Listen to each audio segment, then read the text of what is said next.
Okay, we get into what we came in for. Pluribus episode 6.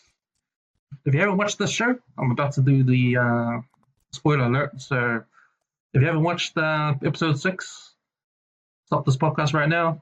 Go back, watch the episode on Apple TV, and come back and listen to us break it down. We're about to do the WesWes Network episode recap. Spoiler alert! Spoiler alert! All right, episode 6, HDP, directed by Ganja Monteiro, written by Vera Blasi.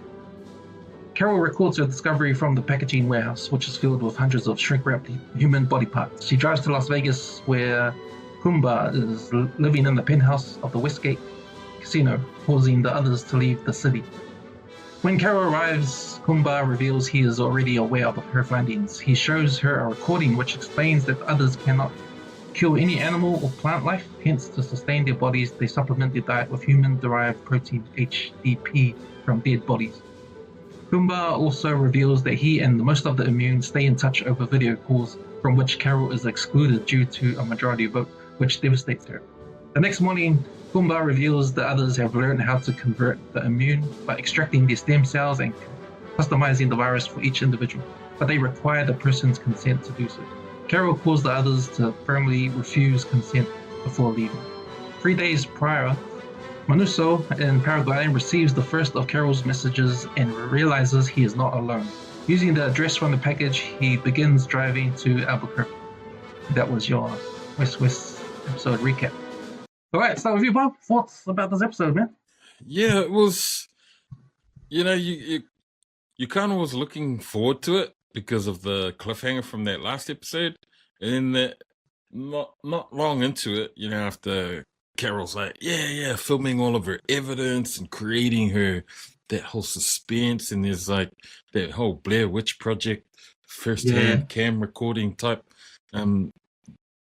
filming of that first sort of scene.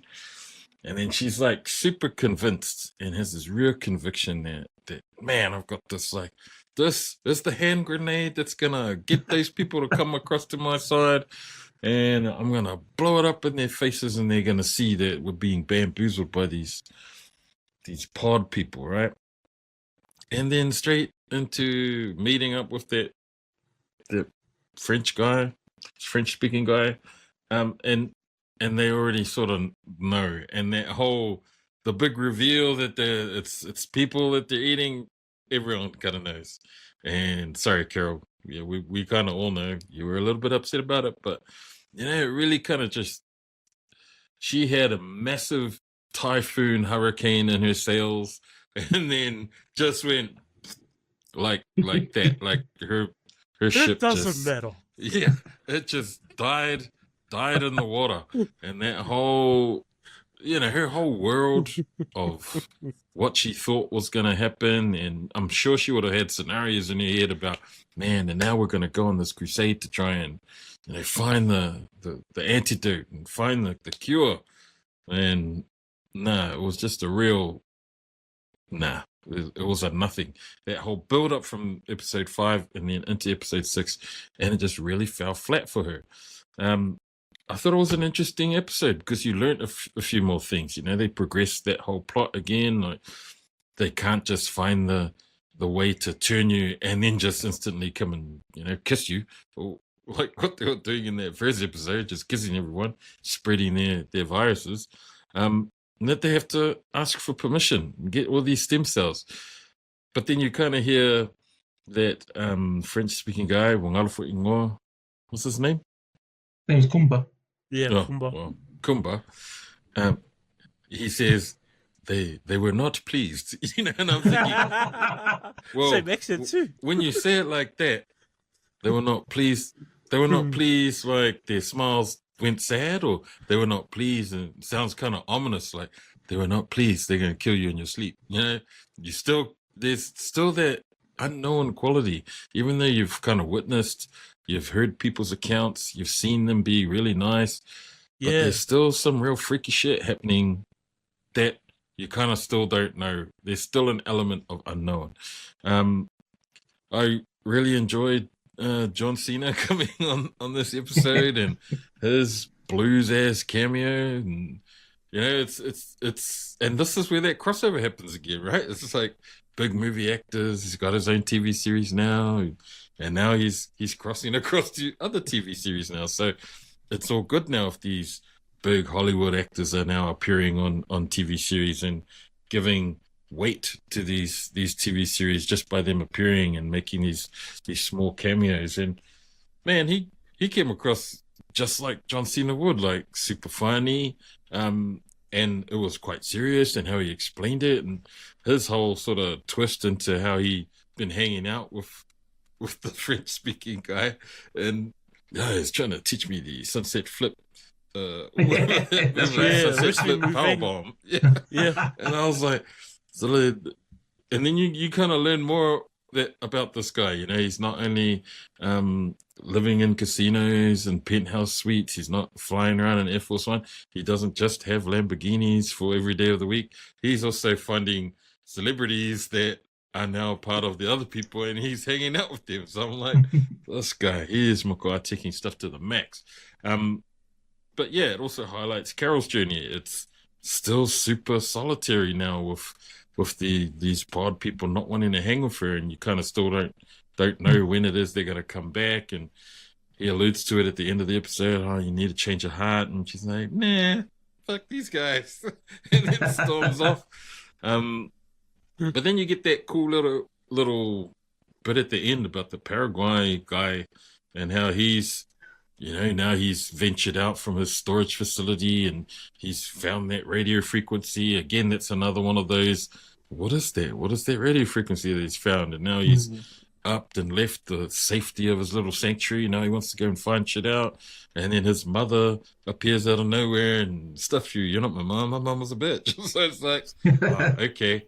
And that contrasts directly with all of those other people that have their family members, but they have these really cool, loving relationships with them. So that's why they're still really attached to their family members, and they hate everything that Carol does that affects these other people, because it affects the people that they see as still their family members that they love, and all of that sort of carry on. Whereas that Paraguay guy is like, nah, man, you made my mom, who was a bitch, all of a sudden come, well, now you want to talk to me? So, you know, it's like, oh, okay, that's a different dynamic. That's a dynamic of someone who still has their family members, but he doesn't give a shit about his family members.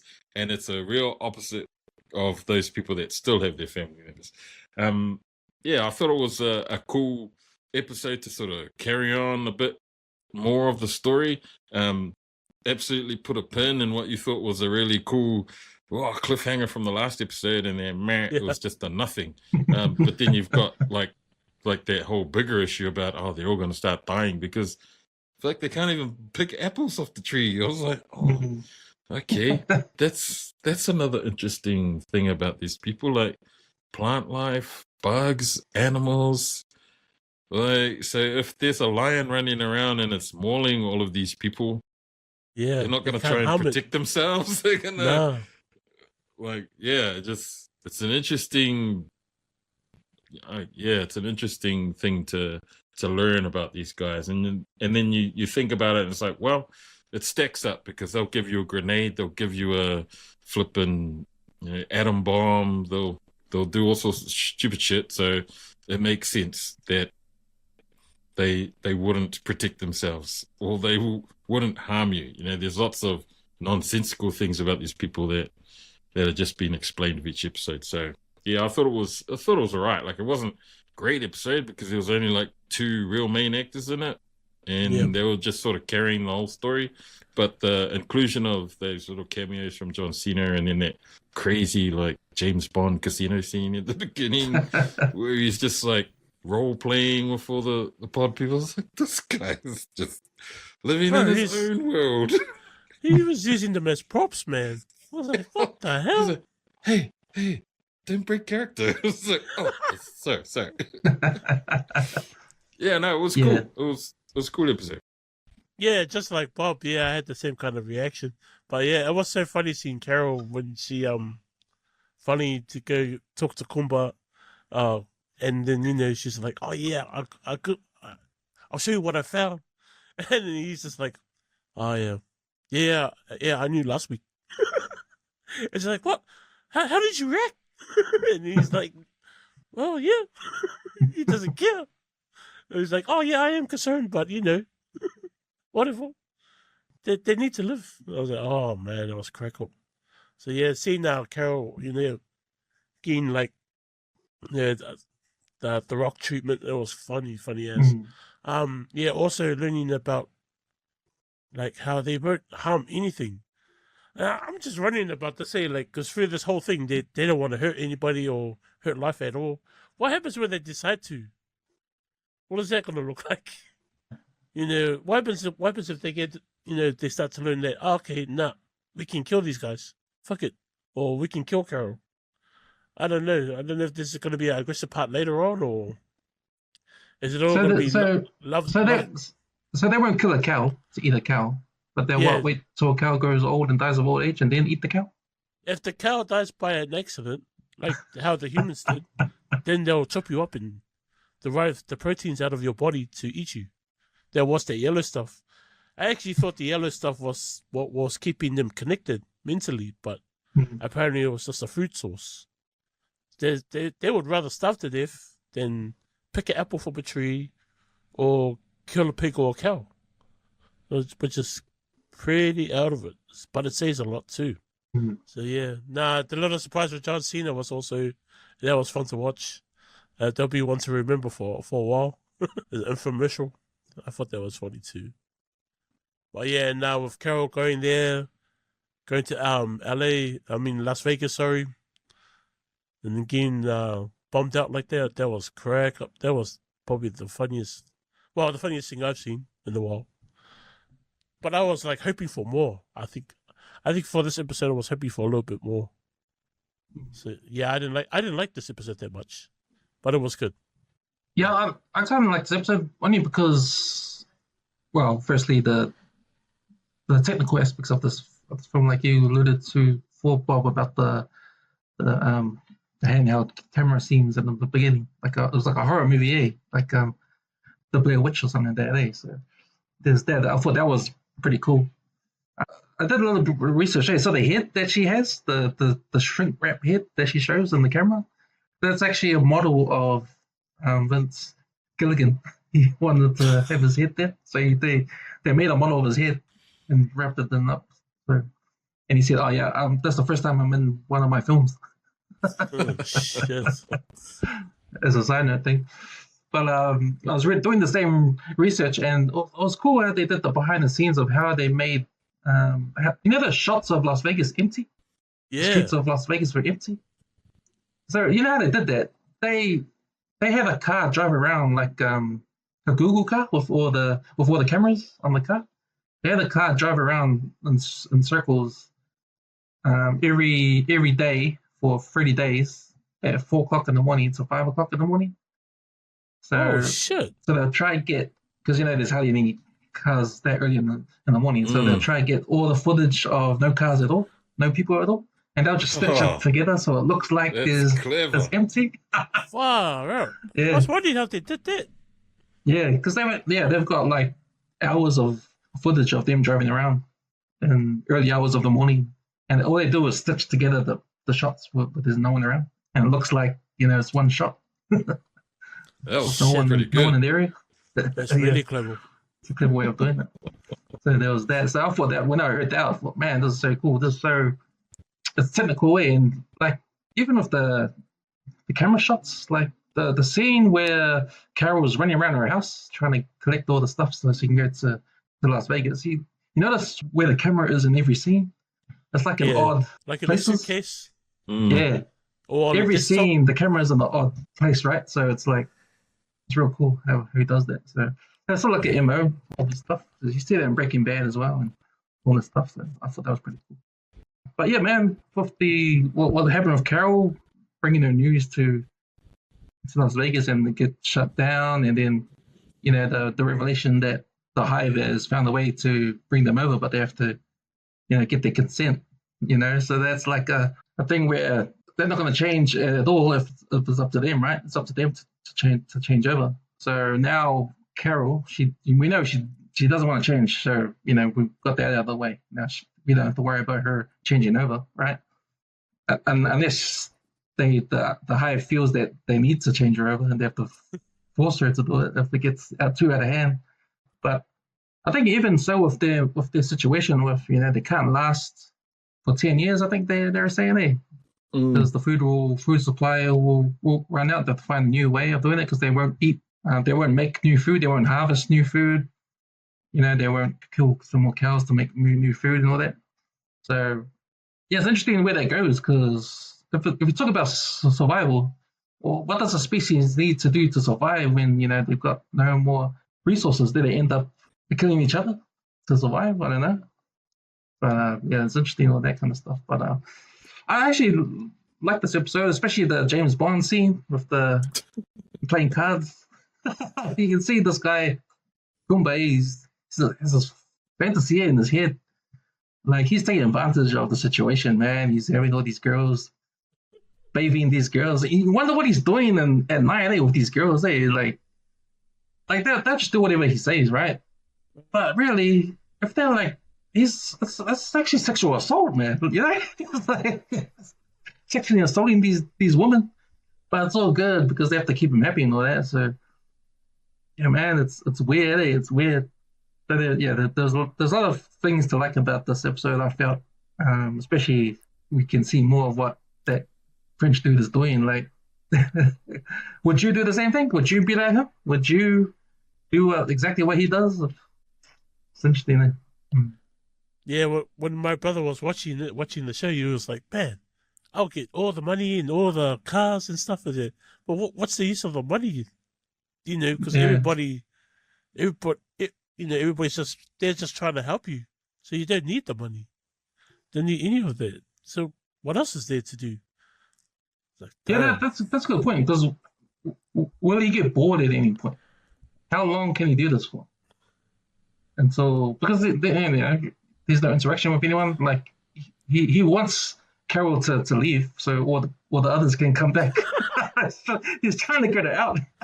So his pops, my girl's back. Can you go? Yeah, so his pops can come back. I was like, bro, I was out of it too. How the cleaning lady came in on their scene in the bathtub scene. I goes, yeah, you can jump in too. I was like, oi, Sunday, this guy. Yeah, I was thinking, so you would get bored. Like, that's why rich people do such crazy outlandish fucking shit. Because they know they can get away with it. And then, they've got ridiculous amounts of money. So they'll spend it on doing absolutely stupid shit that no regular person can do. But they just try and outdo each other, with, okay, I bought this $50 billion yacht. Sweet, I'm going to go and build a $70 billion yacht. I bought an island. I'm going to buy 2 islands. It's that one-upmanship. Not because I don't think it's a competition thing, but it's more like, well, what else am I going to do with my insane amounts of money? I'm just going to travel the world. But traveling the world for them is like, well, I've been to Italy, I've been to Monaco. Travel becomes boring because they do it all the time. So I imagine this guy, there will come a point where he's probably going to, and you know what? And there probably won't come a point because he's still connected with those other guys on their Zoom calls. So, technically, every Tuesday, Thursday, or Friday, or whenever it is, he can still talk to people that kind of still have their own individuality about him. So, if he wants to top up that meter of him engaging with other people that have their own sort of opinions and not the, what kind of movie do you like? Whatever kind of movie you like. You like. He's not going to be surrounded by bark like a dog. He's not going to be surrounded by those kind of people all the time because he has access to the other people like him. Whereas Carol will go absolutely batshit because she's by herself and she's isolated herself, similar to that Paraguayan guy. They don't have any sort of engagement with anyone else that's like them, and now they don't have any engagement because they're choosing to with the other pod people, and that's not going to last long. And I know Carol's like, well, fuck them, blah blah, but in my mind I'm thinking, girl, you're going to go batshit crazy trying to sort shit out yourself in your own little town of Albuquerque where there's nobody else. It's just going to be you and the drones. But also super dangerous. She's busted her fence down. They got fucking wolves running around. Man, Yeah. I would have gone and just bought.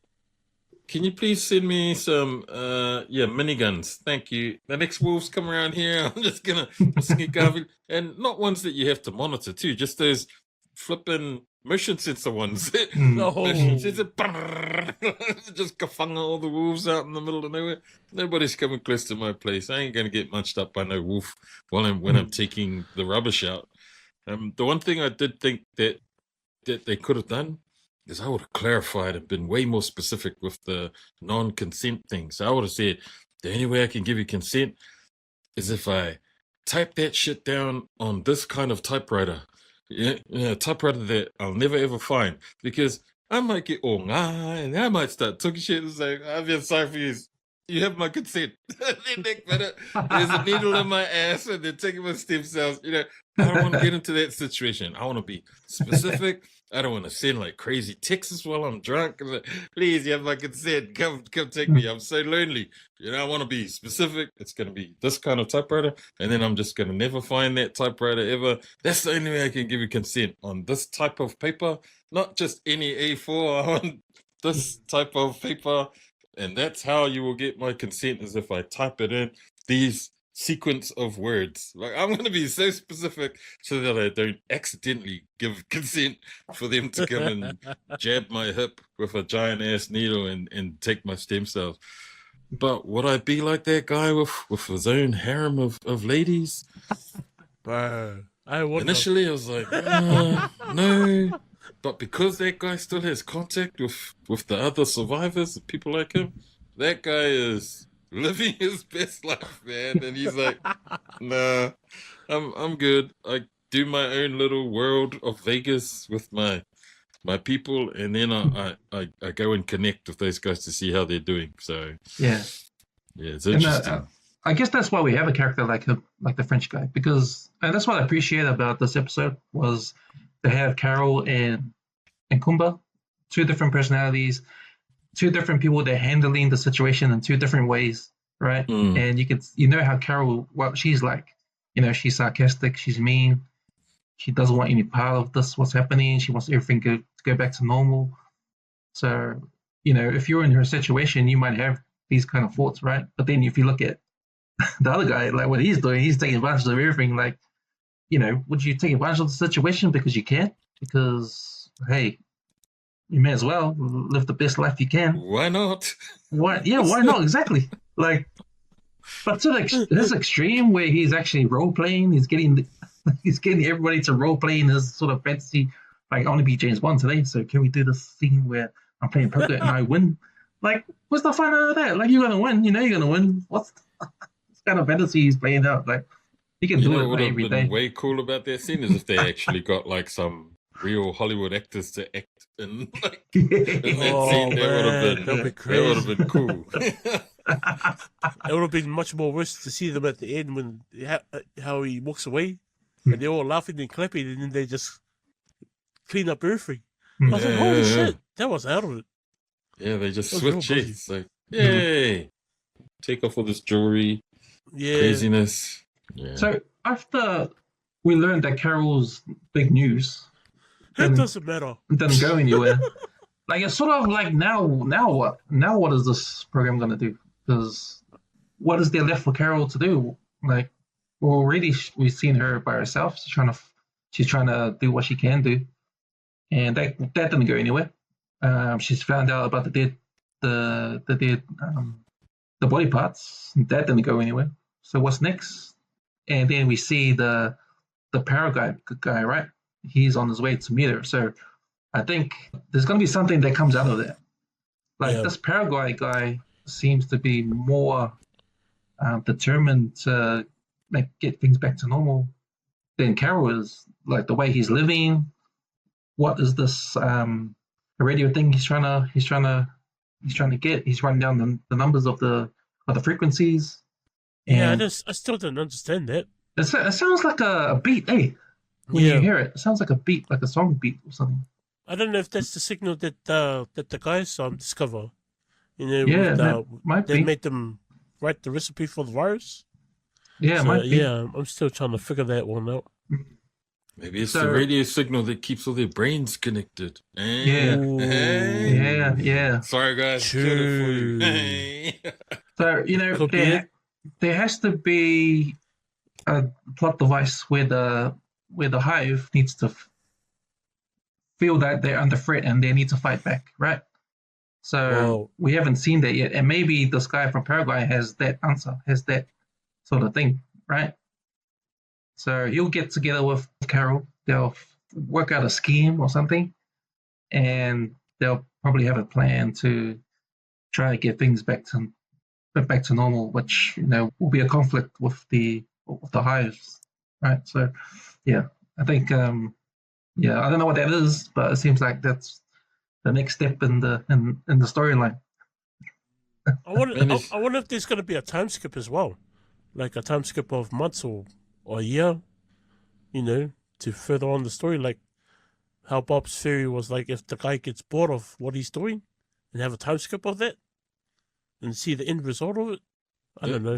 They might time skip because the guy's in Paraguay and he's driving and he's going to go through like 10 countries to get to the US. Does he have to cross the water too?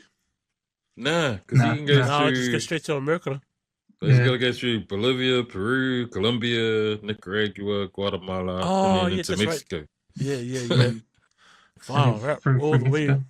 bottom up. There were certain scenes in this episode that I looked at. There's a scene where Carol and Kumba is having breakfast, Yeah, and the way Carol turns her breakfast into a sandwich, and Kumba, Kuba I followed. notice he looks at it and does the same thing she does. I don't understand that scene. I think he's never eating it that way. Yeah, but what was the It's- point of it? What was the point of that scene? It's either that or he's becoming like the others. I was thinking that too. I was like, either he's becoming like them or the character's never actually eaten that particular dish like that.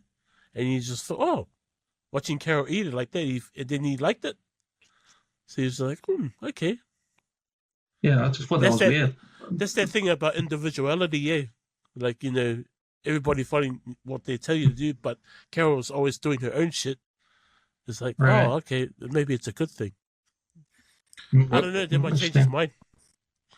What I like about Carol is that she's still got this no trust about Yeah. what's going on, which I think that's natural, right? You've seen all the shit happening around the world, and those guys that are like her, they've just embraced it, and they still, there's still trust because these people look like their family members, and they kind of don't care that crazy shit's happened because they've still got their loved ones with them, or a version of their loved ones, right? But it's like, well, again, like I That's your loved said one. last week, is if they figure something out where they don't need your stem cells and they can just spit at you or whatever, Carol and that Paraguay guy who don't have any of these pod people around them are the safest. Whereas all these other guys have got family members. Man, your dad could come kiss you and spit you. It's weird. It's weird shit could happen, and you could get infected and become one of them. So I think that's probably where the series will gear up into some sort of big, massive, oh shit, where they've already expressed that they need stem cells. Like, that's way specific. That the only way that they continue is the stem cells. But goddamn well that those people haven't stopped trying to figure out another way. This is just the first way that they've now realized, we can change you by tailoring the virus to your specific stem cells. John Cena didn't fucking say that. Like, they didn't say that they'd all of a sudden stopped trying to figure out how to change you. What they've done is they've overtly stated that this is how we figure out how to change you. And so the viewers are like, oh yeah, they just have to not consent because that's the way that's not the way. That's not the only way. I was sitting there thinking about it after the episode finished. I was like, these guys are hard out. It's taking them so many hours for that so many days or however long it's been for that collective knowledge of biology and viruses and things to figure out that we need your stem cells. But that does not mean that they've now just stopped completely, because their whole goal is still to try and convert you, right? Like, stem cells is just, that's the way that we've figured out now. And the episodes kind of told us that, and now we're kind of stuck on this. Yeah, you don't have to give consent. But really, those scientists are still trying to figure out, another way. And that's where I think viewers are probably going to get hung up and like, wow, don't give your consent, and you can fuck bitches all day long, for the rest of your life. But that's not going to be how it turns out. For me, I think that's how a good story writer would do it. They would give you like, here is an answer to one of those burning questions, and Carol does the whole, I do not consent. Yeah, play it back. Yeah. Now what? And so people get stuck on that. Well, what's next for Carol? And meanwhile, forgetting and just thinking that, oh yeah, that's the only way that they can get. Hey, I'm not falling for that, man. I know damn well that there's going to be some sort of twist, and those crazy scientists and collective knowledge of the world have not stopped trying to figure out that. That would assume that these people, they found one way, and because you're not going to give them consent, what they've just stopped. No. Did you not hear in those first couple of episodes where they were talking about how, well, that's how they are. Like, they will not stop until they have found a way that's probably not invasive, but they don't need your consent. They could probably do it real quietly, just spray it into the atmosphere. I don't know how, but they've got access to the technologies of the world.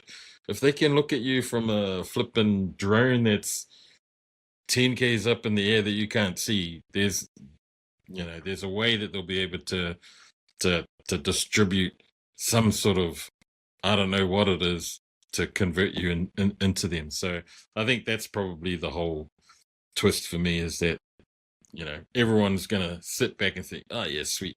But I don't think that's the only way. That's one way. That's not the only way.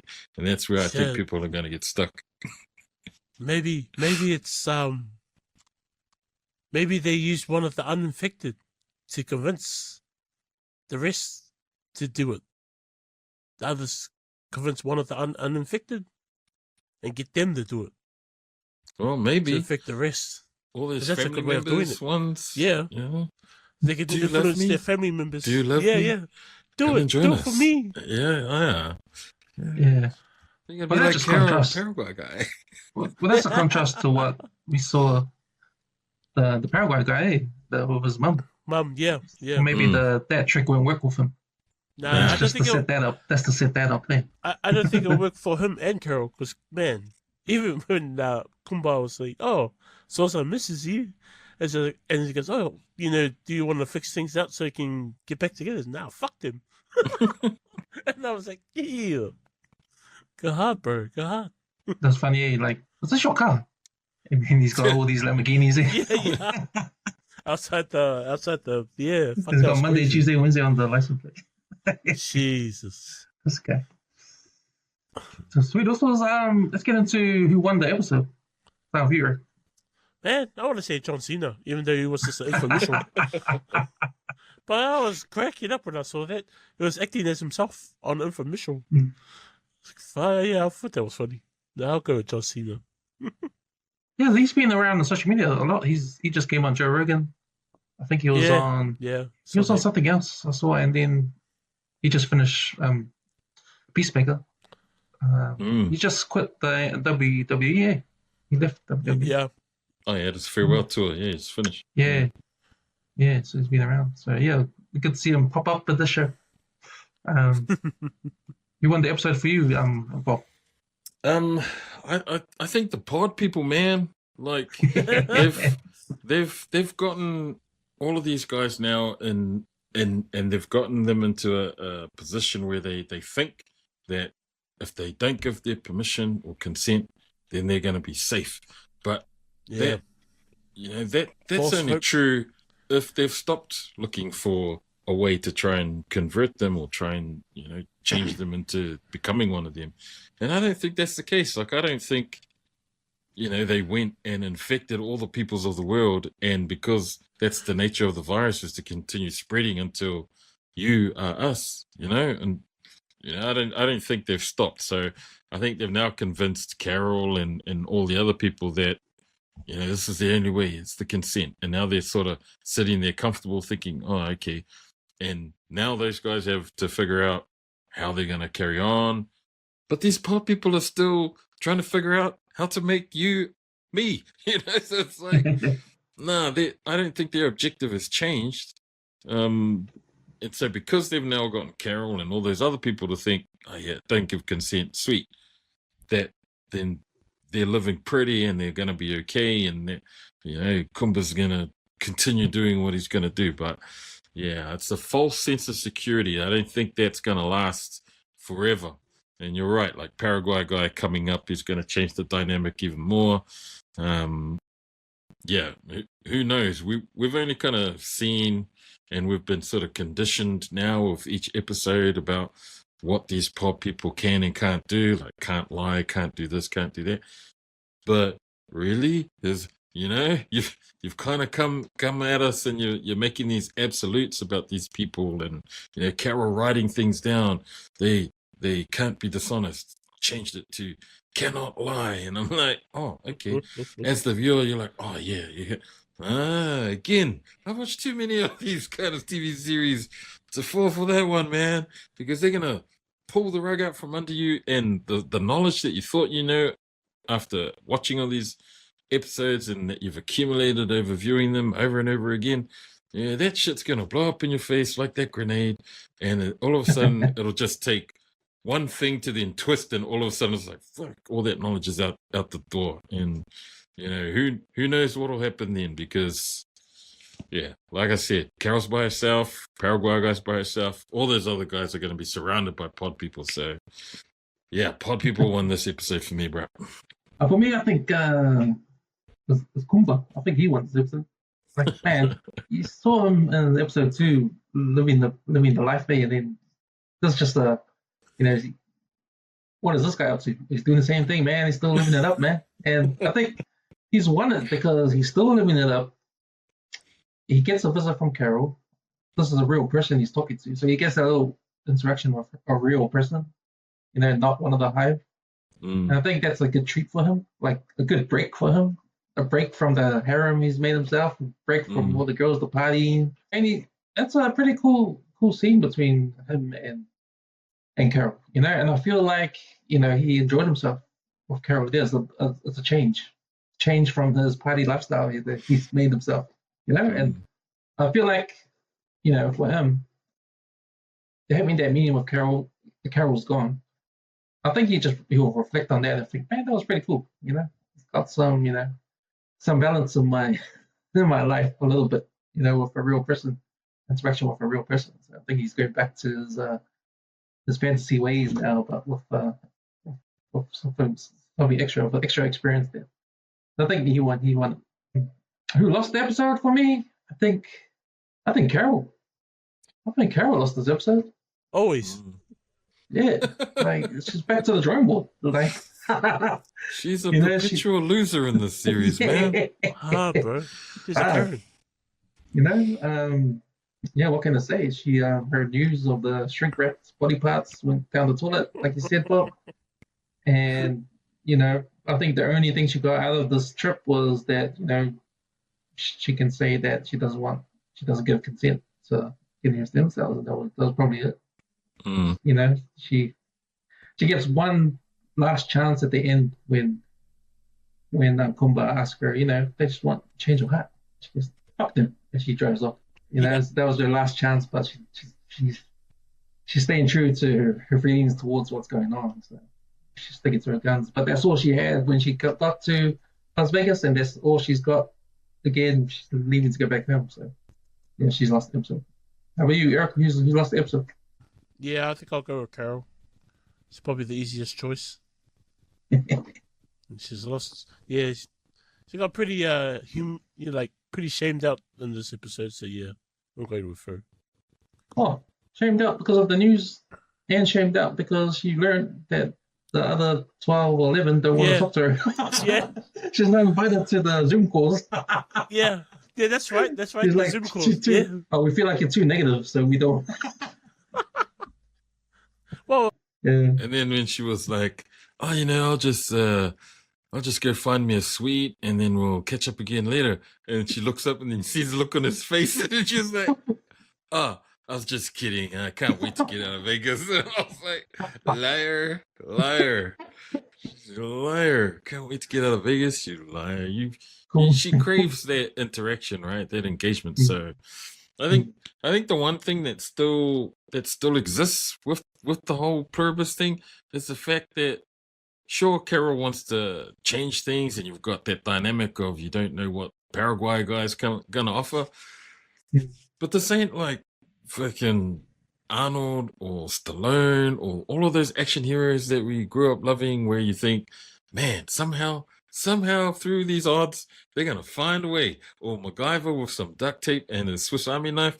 These people give me no vibes whatsoever that they're able to turn anything around. Like, I don't see any superhero-ness. All I see is some real grit and determination, but it's getting its ass shot to pieces because everyone doesn't want to help her. And so I'm like, suddenly, I still can't see how it is that they're gonna try and flip the script and return things back to the way it was. If indeed that's the end game for the series. So who knows? Nice what's there. Yeah, man, that's I think that's a wrap. Episode 6 of Pluribus. So can't wait for episode 7. See what happens when Manuso, I think that's his name, the Paraguay guy, gets to Albuquerque. See what goes on there. We're looking forward to that. Yeah, man, I think Eric's dropped off, but never mind. We're at the end of the podcast. So yeah, man, thanks, Paul, for jumping on. It's always been a pleasure for you to jump on Channel 155, talk about pop culture stuff, on movies and that. Sweetos.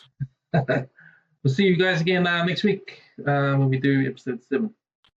All right, have a good week. Bye. So